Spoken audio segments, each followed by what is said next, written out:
ورنہ گردے تربتش گردید میں سجدہ ہا بر خاک او پاشید میں. اقبال کہتا ہے سیدہ تیرے بابا کی شریعت کا پابند ہوں, حکم ہے کہ اللہ کے علاوہ کسی کو سجدہ نہیں. ورنہ اقبال کہتا ہے آج جی چاہتا ہے کعبے کی طرف منہ کر کے سجدہ نہ کروں, تیری قبر کی طرف رخ کر کے سجدہ کروں. کعبے کا طواف نہیں, تیری قبر کا طواف کروں, کیونکہ جو کام تو نے کیا ہے وہ دنیا کی کسی اور عورت نے نہیں کیا. نبی کے گھر کی ہے عزت نبی سے سنتے ہیں, علی کے گھر کی ہے عظمت علی سے سنتے ہیں. وہ جس نے معزز کیا گھرانے کو, حسین پال کے دیا جس نے زمانے کو. حسین ابن علی کی ماں کو اقبال خراج کیوں پیش کرتا ہے؟ اقبال کہتا ہے سیدہ یہ تیرے دودھ کی تاثیر ہے. سیدہ دودھ بھی پلاتی تھی, سونے محمد پہ درود بھی پڑھتی تھی. کہا یہ تیرے دودھ کی تاثیر ہے کہ تیرے بچوں نے دشت نینوا کو میدان کربلا بنا دیا. جنہیں عزتیں ملتی ہیں انہیں آزمایا جاتا ہے. یہاں پیغام یہ بھی ہے ماں کا کردار نسلیں بناتا ہے.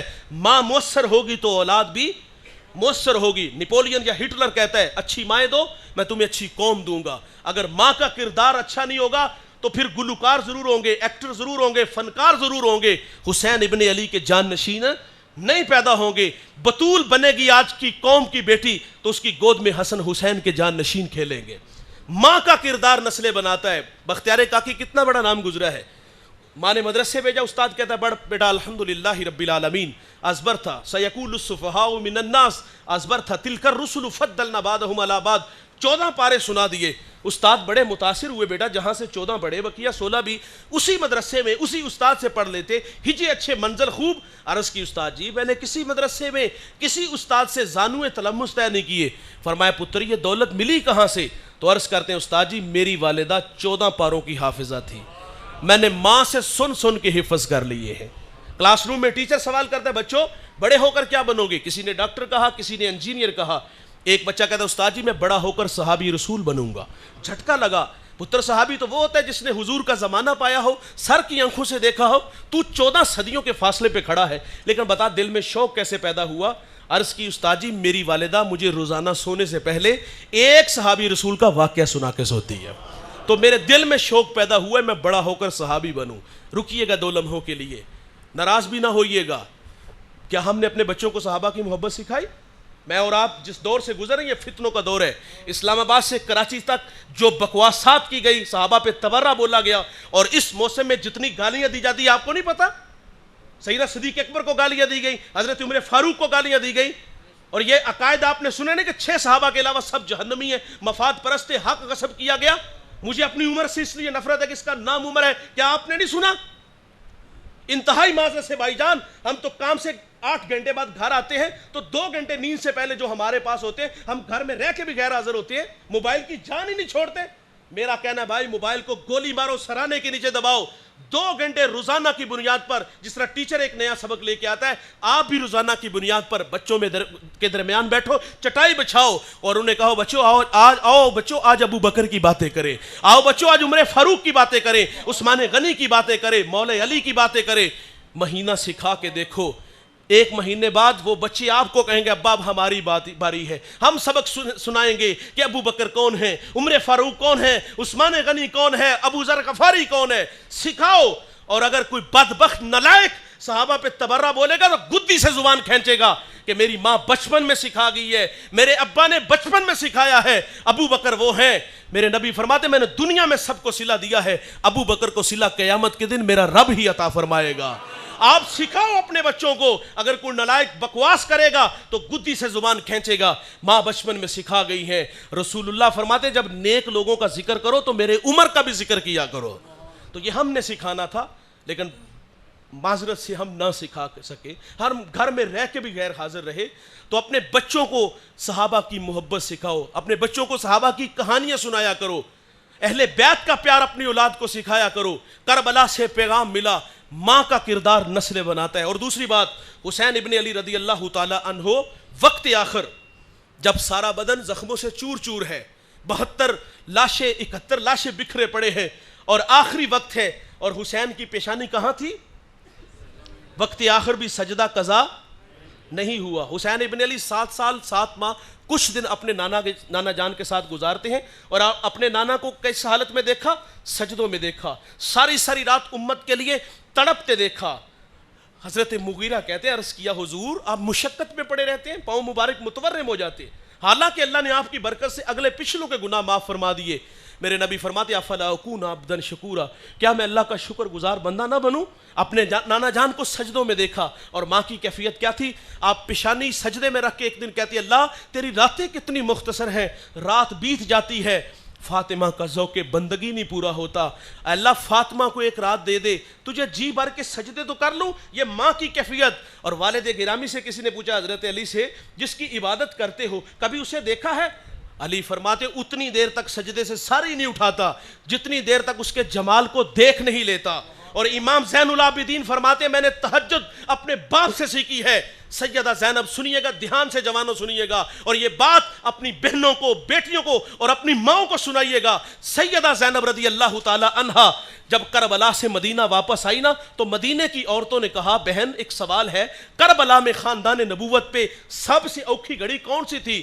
پوچھنے والے کی غرض کہ 72 لاشوں کی کہانیوں میں سے کوئی ایک کہانی جس نے تڑپا دیا ہوگا. علی اکبر کی شہادت, علی اصغر کی شہادت, حضرت عباس کے کٹے ہوئے بازوؤں کا تذکرہ, کوئی بات جس نے سیدہ زینب کو تڑپایا ہوگا. کہا کربلا کی سب سے مشکل گھڑی کون سی تھی؟ دھیان سے سنیے گا, دھیان سے سنیے گا, دھیان سے سنیے گا. سیدہ زینب فرماتی ہے ہمارے اوپر کربلا میں سب سے مشکل گھڑی وہ تھی جب ہم رات کو اپنے بچوں کو, شہداء کی لاشوں کو جمع کر رہے تھے, تو آپ فرماتی ہماری نماز مغرب میں تھوڑی سی تاخیر ہو گئی. قضا نہیں ہوئی, قضا نہیں ہوئی, قضا نہیں ہوئی بھائی, تاخیر ہوئی. جن کے نام پہ میں اور آپ جمع ہوئے ہیں, جن کے نام کے ہم نے نعرے لگائے, جن کے نام کی نیاز بانٹیں گے, جن کی یاد میں اتھرو بہائے, اور بھائی اس خاندان کی کہانی تو دیکھو کتنی خوبصورت ہے کہ کربلا میں بھی سجدہ قضا نہیں ہوا. میں اور آپ اپنی اپنی نمازوں کا حساب لگائیں تو ابھی 2 منٹ میں حساب کر کے بتا دیں گے کہ ہمارے پاس نمازیں ہیں کتنے, ہمارے پاس سجدے ہیں کتنے. کچھ لوگوں کے پاس صرف سال کی ایک عید ہے, اور جو سال بعد آتا ہے نا اسے شرم نہیں آتی کہ میں اتنی مدت کے بعد آج خدا کو سجدہ کرنے آیا ہوں. پیشانیوں میں جو سجدے اداس تھے, یہ پیشانی سجدوں کے لیے ہے, لیکن اس میں سجدہ ہی کوئی نہیں. سال میں ایک بار آیا تو شرم تو آنی چاہیے تھا کہ یار سارا سال اس کا کھاتا رہا ہوں, آج سجدہ کرنے آیا, ایک دن بھی بھوکا نہیں سویا, اس کی اتنی نعمتیں کھائیں, اس کا شکر بجا نہیں لایا. جو سال بعد آیا نا وہ بھی بڑے فخر سے اور بڑے تمسخرانہ انداز میں کہتا ہے او بھائی کافر ہو کہتے نہیں مرنا. کسی کے پاس صرف ایک عید اور کسی کے پاس ایک جمعہ, ہاں وہ کہتا ہے ہفتے بعد چھٹی ہوتی ہے, بچوں کو بھی ٹائم دیتے ہیں, اللہ کو بھی تو سجدہ کرنا چاہیے. کسی کے پاس صرف ایک جمعہ, اور کچھ لوگوں کے پاس صرف فجر کی نماز ہوتی ہے. وہ کہتے ہیں جہاں کھاؤ دے گونو بھی گاؤ, جس کا رزق کھایا کہا ہم فجر دی نماز تے پڑھنے ہیں. اور بھائی کیا فجر فرض ہے؟ کیا ایک جمعہ کافی ہے؟ کیا ایک عید ہمارے لیے کافی ہے؟ ہم انگلیوں کے پوروں پہ اپنی نمازیں گن سکتے ہیں. کسی کے پاس ایک نماز, کسی کے پاس 5 نمازیں, کسی کے پاس 20 نمازیں. جن کے نام پہ جمع ہوئے ہو ان کا تو کربلا میں بھی سجدہ قضا نہیں ہوا. ایک گھر میں 8 افراد ہے, سب پہ نماز فرض ہے. میرا سوال ہے مجھے بتاؤ کتنے لوگ آتے نماز کے وقت؟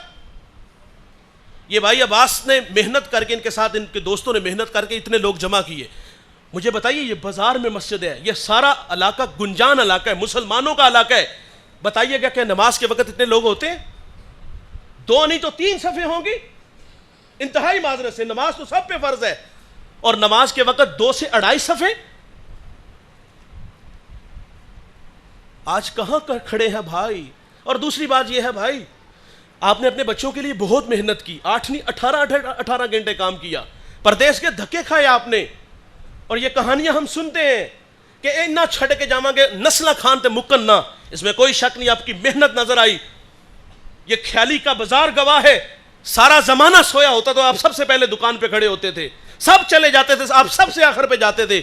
آپ بچوں کی خوابوں کی تکمیل کے لیے دوڑ لگانے والے, اپنے دیش کو چھوڑ کے پردیس کے دھکے کھائے.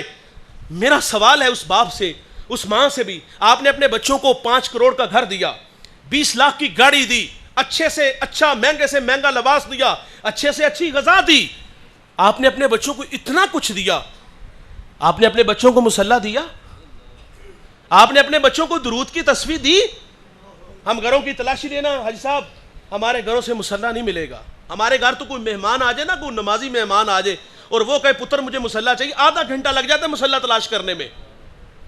ہر بیٹے کے پاس موبائل الگ، ہر بیٹے کے پاس گاڑی الگ، دنیا کی ہر نعمت آپ نے دی، تو یار آپ نے اپنے بچوں کو مصلی کیوں نہیں دیا؟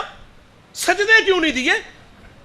جن کے نام پہ جمع ہوئے ہو بھائی، انہوں نے سجدہ نہیں چھوڑا تھا۔ آج کی اس بزم کا یہ پیغام ہے جوانوں، آپ جتنے آئے ہو اپنے اللہ سے وعدہ کر کے جاؤ، آج کے بعد ہم نماز نہیں چھوڑیں گے۔ یہ اللہ سے کرنا ہے وعدہ بھائی۔ میرے حضرت ایک بات کرتے ہیں، ویسے ان کا مزاج ہے کہ کبھی کسی سے داد اور کہلواتے بھی نہیں، لیکن ایک بات ضرور کہتے ہیں کہ اتنے زور سے کہو کہ شیطان کا بھی کلیجہ پھٹ جائے، آج کے بعد ہم نماز نہیں چھوڑیں گے۔ اللہ ہمیں اس پہ قائم رہنے کی توفیق عطا فرمائے۔ آخری بات گفتگو سمیٹ لیتے ہیں۔ کربلا میں حسین ابن علی 72 نفوس اور ادھر 22,000 کا لشکر ظالم کے سامنے کھڑے ہیں۔ ہوتا یہ ہے کہ جب سر پہ جو ہے وہ شہادت کھڑی ہو، موت رقص کر رہی ہو، تو لوگ سر بچانے کے لیے ہاتھ دیتے ہیں، لیکن کربلا کی کہانی کیا ہے؟ حسین ہاتھ بچانے کے لیے سر دے دیتے ہیں، لیکن ظالم کے ہاتھوں میں ہاتھ نہیں دیتے۔ اللہ ہمیں حسین ابن علی رضی اللہ تعالیٰ عنہ کے کردار کو پیش نظر رکھ کے زندگی کے شب و روز گزارنے کی توفیق عطا فرمائے۔ میں شکر گزار ہوں بھائی محمد عباس صاحب کا، ہمارے بڑے درینہ اور بڑے محبوب دوست، بے پناہ محبت فرمانے والے۔ اللہ تعالیٰ بھائی جان کی محنت، جستجو، کاوش اپنی بارگاہ میں قبول فرمائے۔ جو کہا سنا ہم سب کو عمل کے جذبوں سے مالا مال فرمائے۔ دعا کر دیں۔ اللہم صلی علی سیدنا و مولانا محمد وآلہ و اصحابہ وبارک وسلم۔ اے اللہ جو کہا سنا ہم سب کو عمل کی توفیق عطا فرما، سب کو دارین کی سعادتوں سے مالا مال فرما، قدم قدم پر حسنات عطا فرما۔ اللہ زندگی شان کی، موت ایمان کی عطا فرما، سب کی جولیاں رحمت و رضوان سے بھرپور فرما۔ میرے مالک علماء تشریف لائے، سرپرستی فرمائے۔ جی سرپرستی فرمائی۔ اے اللہ ان کا آنا تشریف لانا قبول فرما، علم و فضل میں، تقوی و عبادت میں برکت عطا فرما، خدمات دینیہ قبول فرما۔ اللہ ہمیں ان سے دین سیکھنے کی توفیق عطا فرما، ان کی صحبت میں بیٹھنے کی توفیق عطا فرما۔ میرے مالک میں دعا گو ہوں، جن کی اولاد فرما بردار ہے انہیں ساری زندگی ماں باپ کے قدموں میں بیٹھنے کی توفیق عطا فرما، جو نافرمان ہے انہیں ماں باپ کا ادب کرنے کی توفیق عطا فرما۔ یہ بابا جی نے دعاؤں کے لیے کہا، اے اللہ میں ان کے لیے دعا گو ہوں، ان کی دنیا آخرت بہتر فرما، ان کے حق میں جو دعائیں ہیں اللہ وہ مستجاب فرما۔ اے اللہ سب کو جزائے خیر عطا فرما، عباس بھائی اور دیگر ان کے رفقا، اے اللہ سب کو جزائے خیر عطا فرما، ان کی محنت، جستجو، کاوش اپنی بارگاہ میں قبول فرما، ان کی جوانیاں بے داغ فرما، زمانے کی تتی ہوا سے محفوظ فرما، اس مسجد کو آباد فرما، اس مسجد سے جڑے ہوئے جتنے لوگ ہیں اللہ سب کو جزائے خیر عطا فرما۔ ہمارے بڑے ہی مہربان دوست، مجھے پتہ چلا ہے یہاں شفیق تبسم صاحب کے بھائی جان ہیں، اے اللہ اور یہ بڑے خاندان کے بھائی بیٹے ہیں، اللہ ان کی عمر میں، علم میں، عمل میں برکت عطا فرما۔ پچھلے دنوں قبلہ شفیق صاحب کی زوجہ محترمہ دنیا سے چلی گئیں، اے اللہ ان کی مغفرت فرما، انہیں جنت میں گھر عطا فرما، آخرت کی منزل آسان فرما، قبر کو ٹھنڈا، منور، خوشبودار بنا، اچھے اعمال قبول فرما۔ صلی اللہ تعالیٰ علی النبی الامین وآلہ وصحبہ اجمعین۔